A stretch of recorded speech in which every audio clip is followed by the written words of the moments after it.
So hello everyone, welcome to my channel. I hope आप सबकी health अच्छी होगी और आप सब अपनी लाइफ में अच्छा कर रहे होंगे। और डे बाय डे, जो मैं बार बार कह रहा हूँ, डे बाय डे आप कुछ ना कुछ सीख रहे होंगे। सो आज का जो हमारा टॉपिक है, आई एम श्योर आपने थंबनेल से देख लिया होगा और मेरे हिसाब से ये अब तक का सबसे इंपॉर्टेंट वीडियो है। तो इसको मिस मत करना, इसको ध्यान से देखने की ट्राई करना और समझने की ट्राई करना, जो भी मैं इस वीडियो के थ्रू बताना चाह रहा हूँ आपको। एंड जैसा मैंने थंबनेल पर लिखा कि एक ऐसा राज जो किसी को पता नहीं है, और पता भी होगा तो शायद बहुत ही रेयरेस्ट ऑफ रेयर लोगों को पता होगा। बिकॉज हमें इसके बारे में हम आइडिया भी नहीं होता है कि ऐसा भी पॉसिबल हो सकता है। एट दिस वाइट थॉट कि मुझे इसके ऊपर एक वीडियो बनाना चाहिए और आप सबको इसके बारे में थोड़ा सा आइडिया होना बहुत ही ज़्यादा जरूरी है, ताकि आप जब स्पिरिचुअलिटी के एंड तक पहुंच जाओ तो फिर आपको भी इसके बारे में पता होना जरूरी है, क्योंकि आपको भी ऐसा नहीं लगना चाहिए कि एंड में ये क्या हुआ। राइट? बिकॉज बहुत सारे लोग होते हैं जो स्पिरिचुअलिटी में चलते हैं और बहुत सारे लोगों की इच्छा होती है कि खुद को जाने, मतलब खुद का जो रियल नेचर है, खुद का जो रियल सेल्फ है, उसके बारे में पता होना जरूरी है। कई लोगों को ऐसा लगता है और वो ट्राई करते भी रहते हैं। बट व्हाट इफ ऐसा हो कि आप एंड तक पहुंच भी जाओ और आपको लगे कि मुझे ट्रूथ का एक्सपीरियंस हो रहा है, बट रियलिटी के बारे में आपको कुछ भी आइडिया नहीं है। मे बी ऐसा आपका भ्रम हो कि जो आपको एक्सपीरियंस हो रहा है वो ट्रूथ है, बट एक्चुअल में आपको नहीं पता कि वो ट्रूथ है भी या नहीं। राइट? और व्हाट इफ कि ये रियलिटी हो कि सच के बारे में एक्चुअल में किसी को कुछ भी पता नहीं है। तो ये इस बहुत ही इंपॉर्टेंट चीज है इसको समझना। तो इसको ध्यान से समझने की ट्राई करना कि मैं किस चीज के बारे में बात कर रहा हूँ। तो देखिए, हमने बार बार सुना है कि जब भी कोई स्पिरिचुअलिटी के बारे में कुछ भी जब कोई बात करता है और किसी को जानना होता है, तो लोग कहते हैं कि वेदास पढ़ो, उपनिषद को स्टडी करो, राइट, भगवद गीता उसको स्टडी करो। तो आपके पॉसिबिलिटी है कि आप उस चीज को समझ पाओ और मे भी आप ट्रूथ के नजदीक पहुंच जाओ। राइट? और नॉर्मल यही प्रोसीजर होता है सबका। आई एम श्योर आज की अगर टाइम की बात करें तो कभी ना कभी कोई यूट्यूब से या फिर कई बार कोई वीडियो देख के उसके अंदर ये इच्छा जगती है कि मुझे भी खुद को जानना है, और फिर वो ये सब स्क्रिप्चर्स को स्टडी करता है, उसको समझने की ट्राई करना है। और कुछ लोग जो आगे मतलब कामयाब हो जाते हैं उसको समझने में। जैसे हम बार बार कहते हैं कि वो डिफिकल्ट है नहीं समझना, बहुत ईजी चीज है समझनी। राइट? स्क्रिप्चर्स को हमें लगता है कि बहुत ही डिफिकल्ट हो गया, बट जब आप इसको एक आपके बेसिक जब अंडरस्टैंडिंग क्लियर हो जाती है, तब आपको हर चीज बहुत इजीली समझ में आ जाएगी, जो भी वहां पर लिखा हुआ है वो। सो जब भी हम बात करते हैं स्पिरिचुअलिटी में, मतलब जैसा हमने कहा कि उपनिषद को स्टडी करता है, तो जब भी आप उपनिषद को अगर आपने स्टडी किया होगा तो आपको इस चीज के बारे में पता होगा कि जब आप उसको स्टडी कर लेते हो, पूरी पूरी जो बुक है उसको जब आपने स्टडी किया, आपने समझ भी लिया, और उसका जो लास्ट जो लाइन्स है वो क्या है, कि वो लास्ट लाइन ये है कि when anyone achieve the highest heaven, he know it और maybe even he doesn't know it. अब इसका मतलब क्या हुआ?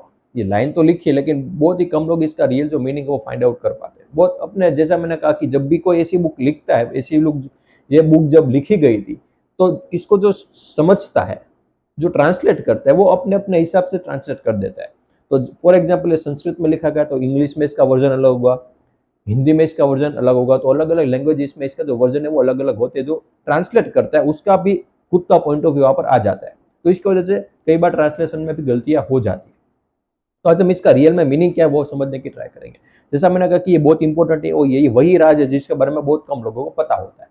जैसा मैंने कहा कि when anyone achieves highest heaven, he know it और maybe even he doesn't know it. अब इसका मतलब क्या हुआ कि जब भी कोई ट्रूथ को एक्सपीरियंस करता है, हाईएस्ट हेवन को यहाँ पर ट्रूथ के नजर से आप देख सकते हो, कंपेयर हेवन से हुई है ट्रूथ की। राइट? तो जब भी कोई ट्रूथ को जान लेता है या फिर उसका एक्सपीरियंस कर लेता है, तो आप कह सकते हो कि उसको सब कुछ पता है। और मे बी ऐसा पॉसिबल भी हो सकता है कि उसको अभी तक कुछ भी पता नहीं है। इसका मतलब ये। अब इसका मतलब हम समझे कैसे? कि जैसा हमने तो यही समझा है कि जब भी मैं ट्रूथ को एक्सपीरियंस कर लूंगा तो मतलब मुझे सब कुछ पता है। तो यहाँ पर ऐसा क्यों कहा गया है कि उसको कुछ भी पता नहीं है? मे बी शायद ऐसा पॉसिबल हो सकता है कि उसको कुछ भी पता ना हो। अब ऐसा क्यों कहा गया है? और यही इंपॉर्टेंट चीज है समझनी, क्योंकि हमें लगता है कि एक बार हमने ट्रूथ को एक्सपीरियंस कर लिया मतलब हमें सब कुछ पता चल गया, तो हमारी लाइफ सॉर्टेड हो गई। अब इस पर ध्यान देने की जरूरत है नहीं। राइट? बट यही सबसे इंपॉर्टेंट चीज है, और यही ऐसे आप कह सकते हो कि रियल जो अंडरस्टैंडिंग है वो यही से आपकी क्लियर होगी। कि देखिए, जब भी हम बात करते हैं ट्रूथ के बारे में, ट्रूथ को हमने एक्सपीरियंस कर लिया और उसकी अंडरस्टैंडिंग भी हो, और मे भी आपको ऐसा हो सकता है कि जब किसी ने एक्सपीरियंस किया है तब वो बोलता है कि मुझे सब कुछ पता है, और जब ऐसा भी हम बोलते हैं कि हमें कुछ भी पता नहीं है, तो मे भी आपको ऐसा लगता है कि अंडरस्टैंडिंग नहीं होगी शायद। इसलिए ये बोला गया है कि उसको एक ऐसा भी पॉसिबल होता है कि उसको कुछ भी पता नहीं है। बट जब किसी की अंडरस्टैंडिंग और एक्सपीरियंस दोनों है तब तो हम कह सकते हैं कि उसको कुछ भी पता नहीं है, राइट। बट यहाँ पर एक चीज ये भी समझना है कि अभी भी उसको कुछ भी पता नहीं है। क्यों? क्योंकि ट्रूथ के बारे में जब हमने पता कर लिया तो ठीक है, हमने समझ लिया कि हमने खुद को उससे रिलेट भी कर लिया, वो एक्चुअल में है क्या वो भी हमने पता चल। Suppose sound of silence actual में है क्या, राइट। मतलब हम उसको किस तरीके से रिलेट कर सकते हैं वो हमने देख लिया।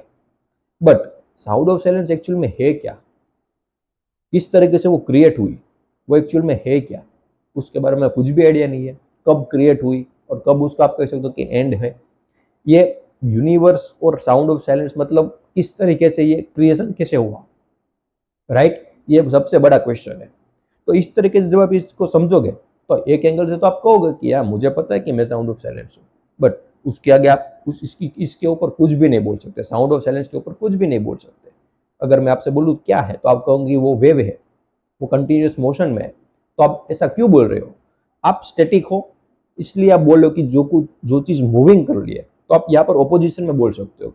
जब भी आप बोलते हो कि वो मूविंग है तो आपके माइंड में उसका ऑपोजिट ऑलरेडी क्रिएट हो चुका है, मतलब कोई स्टैटिक, उसके कंपैरिजन में आप बोल रहे हो कि वो मूविंग है।